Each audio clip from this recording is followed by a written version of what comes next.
big g'day and welcome to another edition of the RDFNL TV show. My name's Yeendy, very excited to be with you as always. And joining us again this week, we've got Tara Murray from the Sunbury and Masson Ranger Star Weekly.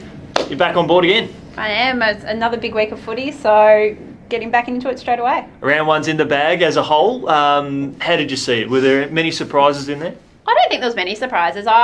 I tipped 5 out of the 6 winners, and the one I missed was the close game in Wood End Heskett versus Lancefield. So don't think there was many surprises at all. Maybe a couple of the margins may have been the only thing, but otherwise I think everything sort of played out how most people thought. Weather wasn't too flash at all, was it? No, I think a lot of games got hit in that last quarter. I know Diggers Rest had a fair bit of rain and wind in that last quarter.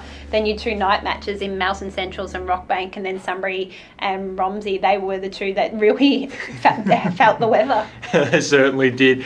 Let's turn our attention to the close one of the weekend. Lancefield v Wood End Heskett, and Wood End Heskett got up by 5 points with a goal basically out of mid-air, very in the late stages of the game to the Hawks. Tell us, Lancefield, they had John Kent kick 6 goals. Big effort there from James Worcester. He kicked 4 goals. Big contribution from him. Where do you see their stance on that particular game? I think it was always going to be an interesting one because I know, from what I believe, Lancefield hasn't had a lot on the training track. They've had cricket finals affect that as well. I know Matt Bowden's one of them, and he was named among the best for the Tigers on Saturday. And I think once they get a bit more training into them, I think they'll be a bit more competitive. They would have been disappointed to let that game go because if they want to play finals, they have to beat teams like Wood End. Yeah, exactly. You could certainly tell they were a bit underdone. A better preparation would have been great for them. But the Hawks, they are singing and dancing after a terrific performance. Cam Arnold, a former Wood End junior, he played his first senior game for the club. He was sensational across and halfback. And look, we're going to pump up the connection there. He is going out with one of the daughters of the great man, the King of Geelong, the Mayor of Geelong, Billy Brownless. So hopefully we'll see Billy trudge along to some of the Wood End Heskett games in the future. But great for the Hawks, and just a good young list coming through that'll be hopefully gel together and be a good force. It is, and I think this is one of those wins they were looking for last year, which they didn't get, beating sides that are around them on the ladder. They've started well with that. They needed that win if they're to try and go up the ladder, so a good start for the Hawks.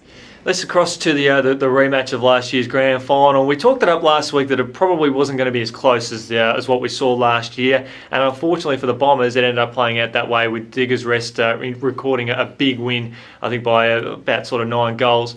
Was that the margin you were sort of expecting? I don't think I quite expected that big. For Riddle to only kick 3 goals, I think that's the disappointing aspect there. I know they have lost a lot of forward power, but you would have expected them to kick more goals. They are traditionally slow starters. I think Diggers Rest has beaten them quite convincingly the last 2 years in round 1. Mm-hmm. So it's pretty similar to what they have done the last couple of years, but to only kick 3 goals. Yes, the conditions did deteriorate in that last quarter, but they would have wanted more than that. And I guess the big question is that they didn't kick a goal after half-time, which I think was the same similar outcome a couple of years ago when they played at that venue in round 1.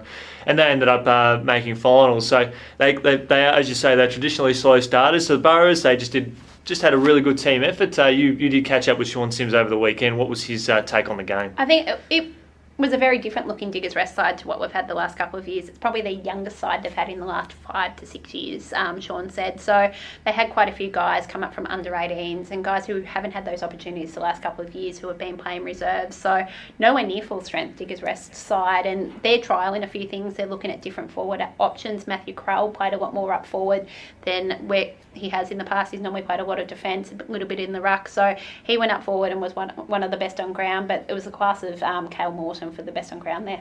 Yeah, he certainly had a very impressive game.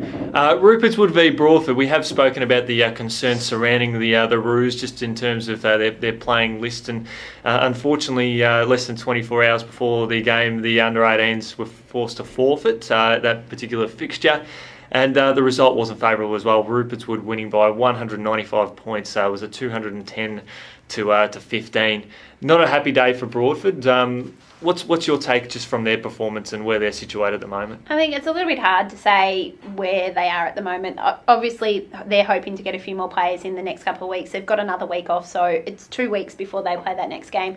Gives them the chance to get a few more players on board, but ultimately, you look at round 1, that's looks like it's going to be a very, very long year for the Kangaroos. But as you say, they've got that extra week, and the hurdles that they've had to overcome in recent times has been very recent, so they're in the process of rebuilding their list very, very quickly. So that extra week probably could come in handy. Rupert's Wood, it was just a typical performance from them. Not too many standouts on the day. It was just a very good, even team performance, which is great. They managed to kick 33 goals, I think, on the day, and they managed to share them around, which is what we come to expect of the Sharks. And I think so. Probably the interesting thing, you had 3 players kick 5 goals. None of them are a key forward. You had Todd Podolzak, Sean Hetherington in his first game returning to the Sharks, having played his juniors there, and Brett Chambers. So you've got 3 guys who aren't traditional key forwards who have kicked their bulk of their nearly half their goals.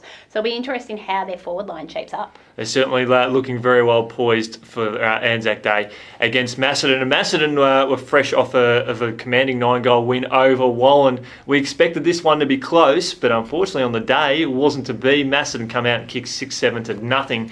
Absolute donuts in the first term, and basically it was all she wrote from that point. I think that was the biggest surprise of round 1, was the margin of that. I tipped Macedon to win, but I didn't expect that margin. Everyone has sort of been tipping Wallen to be one of those much improved sides this year, and to put a performance like that in the first quarter at their home ground, very disappointing.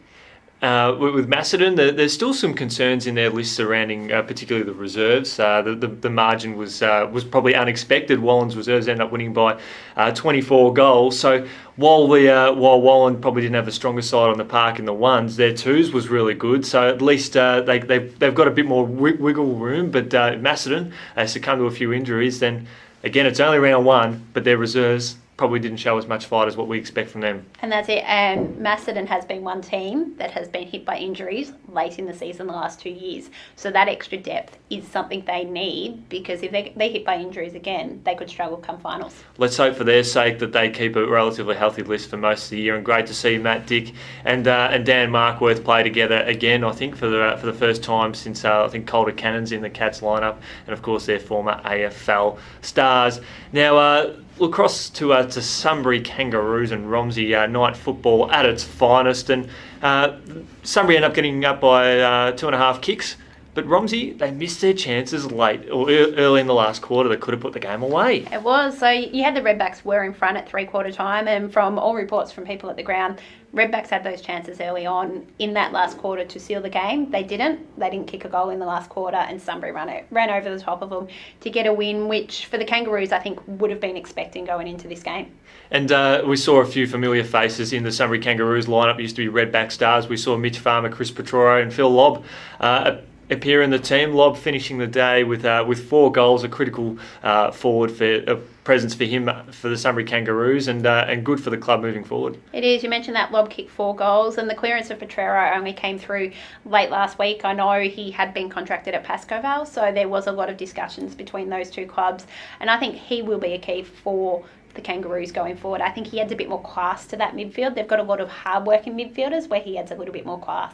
And the male I have in terms of his opponent that day, Aaron Patterson, stitched him up quite well, actually. Held Petroro very well over the course of the night. So they are former teammates, and always good to hear a little bit of that banter.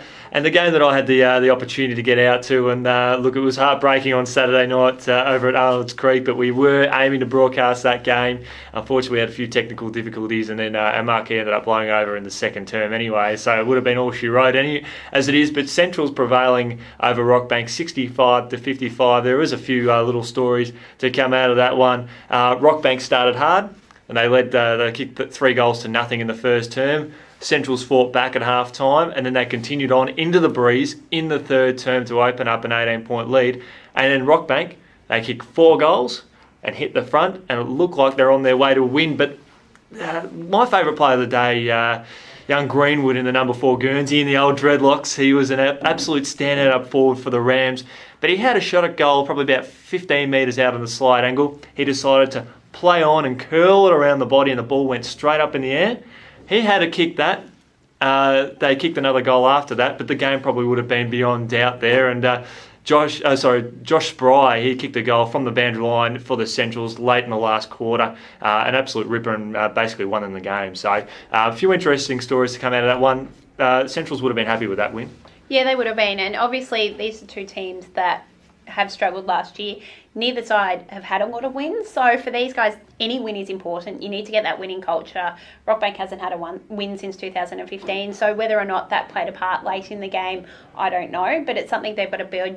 They were in this game again. The last 2 times they've played Centrals, they've been in that game right up until the end. It's just taking that next step to get the win. Well, talking to Lee Spall after the game, it was a pattern that we sort of noticed, is that when the game was on the line late in last quarter, that's when Rockbank had a lot of sore bodies come off the ground, and Centrals, they were just fresher and they're able to make the most of opportunities. I think, despite where the two sides have been in recent years, I think it was a pretty good standard of footy in the conditions, and I think that both of them will be able to tackle some of the better teams in the comp without too much concern. Rockbank have improved, Centrals have improved. I think it's going to be a great season for the two of them. It is, and I think that's all they can ask for. Both of those sides, I know, under new coaches, are looking for that improvement.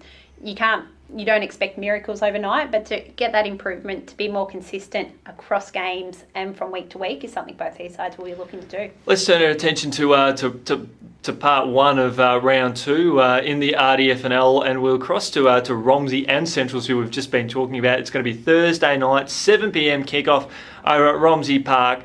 Romsey were in sensational form on Saturday night, so with Central. So it's fitting that both teams are coming off gallant performances under lights, and they're both playing under lights this Thursday. Exactly. You mentioned that they're both under lights, so no team has an advantage of having been in those conditions last week and the other not. I think both sides will be hoping for a bit better weather as well. Not having to play in that rain and wind would be beneficial, and would see a better game. So I think it'll be quite interesting. Look, Redbacks had their chances to get the win. Centrals took their chances to get the win, so it'll be quite interesting. Yeah, it'd be great to observe. And I don't think one of the biggest talking points why night football doesn't feature more prominently across the RDFNL is that the teams just don't have the exposure for under lights. It's sort of inconsistency, particularly with grounds to be able to host night footy. But it's fitting in this case here. Both teams can host night footy, and they're both facing off, I think, which will be maybe the last night match of the year, if memory serves me right. Or there might be another one further down the track, but it shapes to be a cracker. Your tip for this one? I think the Redbacks will get up. They showed some really good signs last week, and with their young talent, I think they'll get over the line. I'll be with you on that one. I think it'll be a closer game as well. Thanks, Tara, for jumping on board.